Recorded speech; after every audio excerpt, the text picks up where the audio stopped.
तो इस एपिसोड के स्टार्ट में हम देखते हैं कि हारी योनहू के गले लगकर रो रही होती है और बेचारे योनहू को भी हारी के वजह से रोना आ जाता है उसके दुख को देखकर। और अब ये दोनों मस्त बैठकर एक जगह पर बातें करने लगते हैं और यहाँ पर हारी खुश हो चुकी है और यहाँ पर बारिश हो रही है, इसीलिए ये दोनों एक जगह पर बैठ गए। हारी देखती है कि योनहू के घर वाले भी हारी को पागलों की तरह बारिश में ढूंढ रहे होते हैं और यही नहीं बेचारे रो भी रहे होते हैं। घर पर आकर योनहू हारी के बाल सुखाता है क्योंकि हारी से ये हेयर ड्रायर चल नहीं रहा होता। अब हम देखते हैं कि हारी की एक वीडियो बहुत ज्यादा वायरल हो चुकी है जिसमें वो अपने ससुराल वालों के साथ खाना खा रही है। हारी योनहू के मोम के हाथों से बहुत ही खुशी खुशी खाना खा रही होती है। ये देखकर हारी की मोम तो चिढ़ ही जाती है। दूसरी तरफ योनहू हारी की बहुत ज्यादा केयर कर रहा होता है और उसको डांट भी लगा रहा होता है कि ये मत क्या करो, ऐसा मत क्या करो, वैसे मत क्या करो। और यहाँ पर ये दोनों थोड़ा क्लोज हो जाते हैं और इन दोनों के बीच किस होने ही वाला था, लेकिन तभी योनहू उठकर यहाँ से चला जाता है।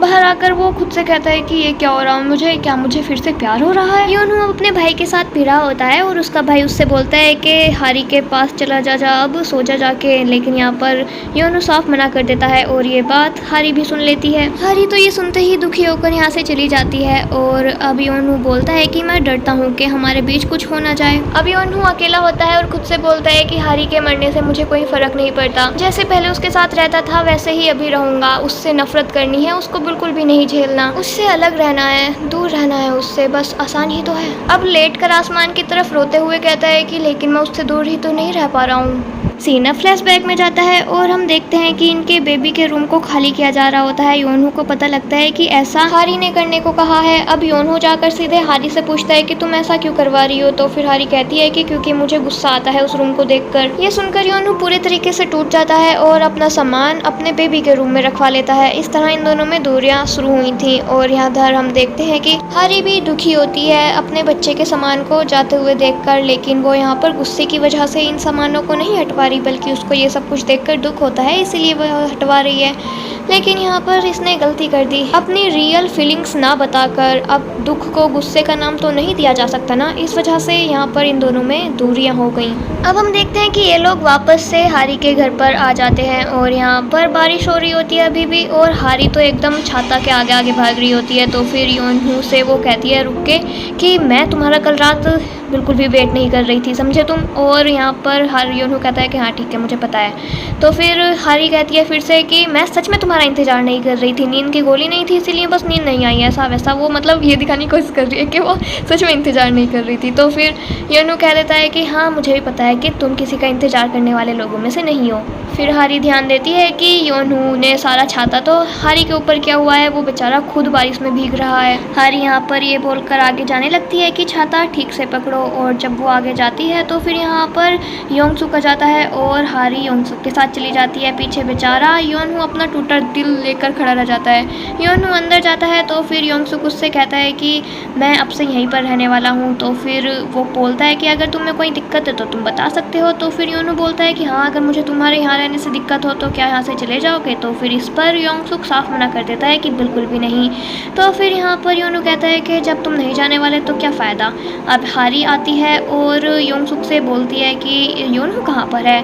तो इस पर योंगसुक बोलता है कि योनहू तो ऊपर ही बेडरूम में गया था, क्या तुम दोनों अलग रूम में रहते हो। अब हम एक सीन को देखते हैं जिसमें योंगसुक के साथ होती है चमची और यहाँ पर चमची योंगसुक को सारी इन्फॉर्मेशन दे रही होती है। वो बताती है कि हारी के घर में योनहू की सलाह को सभी लोग मानते हैं, उसकी भले इज्जत नहीं है वहाँ पर, लेकिन फिर भी चेयरमैन भी सिर्फ उसी की सलाह मानते हैं और हारी भी भले ही उससे कितना भी लड़ती क्यों ना हो, लेकिन कोई योनहू सलाह देता है तो फिर वो जरूर मानती है और दोनों ही अलग रूम में रहते हैं। यहाँ पर योंगसुक बोलता है कि अच्छा तो फिर योनहू ही उन लोगों को सही राह से भटकने ही नहीं देता, इसका मतलब योनहू का जल्द से जल्द कुछ तो करना पड़ेगा। अब हम देखते हैं कि हारी के कुछ टेस्ट हो रहे होते हैं और यहाँ पर इस सब के बाद डॉक्टर हारी को बताता है कि तुम्हारे बचने के चांसेस बहुत ज़्यादा कम है, इस बीमारी का कोई इलाज नहीं है। उन लोगों ने कुछ लोगों पर टेस्ट किए थे और उनमें अच्छी प्रोग्रेस देखने को मिली, तो शायद तुम्हारा इलाज हो सकता है, लेकिन कंफर्म नहीं है। तो फिर हारी भी बोल देती है कि तुम देखना मैं चाहे कुछ भी हो जाए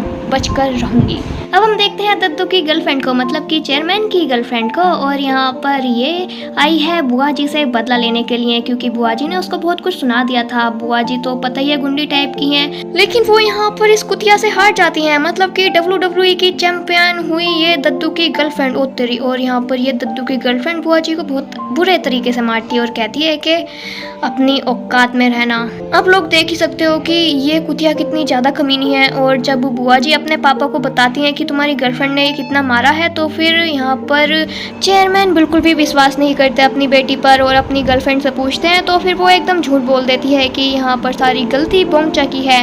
और अब चेयरमैन उल्टा अपनी बेटी को ही डांट देते हैं। अब बुआ जी एक पर्सन के पास जाती हैं और यहाँ पर वो उस पर्सन को बोलती हैं कि मुझे इस औरत की पूरी जन्म कुंडली निकाल कर दो। ये यहाँ पर किसी और औरत की बात नहीं बल्कि दद्दा की गर्लफ्रेंड की बात कर रही हैं।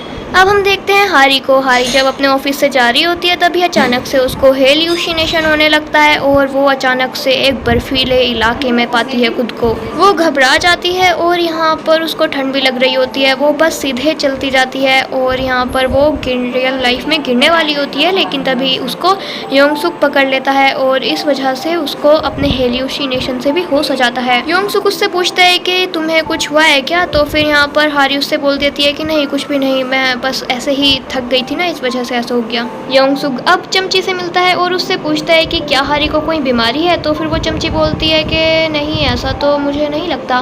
लेकिन यहाँ पर योंगसुक को समझ तो आ गया है कि पक्का हारी को कोई तो बीमारी है जो वो लोगों से छिपा रही है। अब हम हारी को डॉक्टर के पास देखते हैं और डॉक्टर उसको बोलता है कि तुम्हें जर्मनी जाने का प्लान कैंसिल कर देना चाहिए, क्योंकि तुम्हारे अंदर वाइट ब्लड सेल्स बहुत ही ज़्यादा कम हैं और इस वजह से तुम्हारा इलाज जर्मनी में नहीं हो सकता।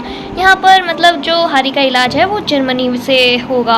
यहाँ पर हारी डॉक्टर से बोलती है कि आप ये बोलना चाह रहे हैं कि मैं हार मान जाऊँ और अपना इलाज ना करवाऊँ? तो फिर डॉक्टर बोलता है कि नहीं, ऐसा नहीं बोल रहा मैं। तो फिर हारी बोलती है कि टाइम देखो, टाइम ही तो नहीं है मेरे पास। अब हारी यहाँ से दुखी होकर जाने लगती है और फिर वो डॉक्टर से बोलती है कि देखो, मुझे कोई दर्द नहीं होता है और अगर मुझे दर्द होता तो फिर मुझे पहले ही इस बीमारी के बारे में पता लग जाता। अब यहाँ पर हारी दुखी होकर ये सब बोलकर जा ही रही होती है, तभी वो देखती है कि पीछे से बुआ जी ने सब कुछ सुन लिया है। अब हारी बुआ जी को भी सब कुछ बता देती है और यहाँ पर हारी को मोटिवेट करने के लिए बुआ जी बोलती हैं कि मेरी एक दोस्त थी, उसको भी ट्यूमर हुआ था लेकिन वो ठीक हो गई और अब तो पार्टी वार्टी भी करती है। और यहाँ पर हारी बोलती है कि बुआ जी प्लीज़ किसी को बताना मत। तो फिर बुआ जी बोलती हैं कि तो क्या किसी को भी ये बात नहीं पता है? तो फिर हारी बोलती है कि योनू को पता है सिर्फ।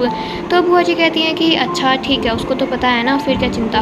वैसे यहाँ पर बुआ जी ने झूठ बोला है क्योंकि उनकी दोस्त ठीक नहीं हुई थी बल्कि वो मर गई थी। अब हम देखते हैं कि हारी जर्मनी भी चली जाती है और यहाँ पर डॉक्टर उसका इलाज करने के लिए भी मना कर देते हैं। वो उसको कुछ मेडिसिन देते हैं ताकि हारी की बॉडी में वाइट ब्लड सेल्स भर सकें, और जब वाइट ब्लड सेल्स भर जाएंगे तो फिर हारी का ऑपरेशन होगा और उसके ब्रेन से ट्यूमर निकाल दिया जाएगा। वैसे यहाँ पर हारी का जो ट्यूमर है वो पूरे ब्रेन में फैल चुका है, उसके छोटे छोटे कण हैं, क्योंकि हारी का ट्यूमर नॉर्मल ट्यूमर से अलग है। इस वजह से इस ट्यूमर का कोई इलाज नहीं था, लेकिन अभी भी सिर्फ ये एक्सपेरिमेंट है, इसमें बचने के चांसेस बहुत ज़्यादा कम है, लेकिन फिर भी करवाना तो पड़ेगा ना, इसके अलावा कोई और चांस भी, मतलब कोई और ऑप्शन भी तो नहीं है। हारी बिना किसी को बताए एक जगह पर आ जाती है, तभी यहाँ पर वो योनहू की आवाज़ सुनती है और यहाँ पर योनहू एंट्री मारता है। वो पूछती है कि तुम्हें कैसे पता लगा कि मैं यहाँ पर हूँ? तो फिर योनहू बोलता है कि मेरे दिल ने कहा कि तुम यहीं पर होगी क्योंकि हनीमून पर तुम्हें ये जगह पसंद आई थी।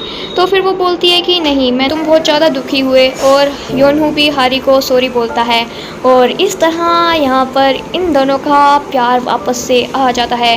ये दोनों एक दूसरे को हग करते हैं और साथ में किस भी करते हैं। किस तो ऐसे टाइम पर बनता ही है ना। और इस सीन के साथ हमारी एपिसोड खत्म हो जाता है। तो अभी के लिए टाटा बाय बाय।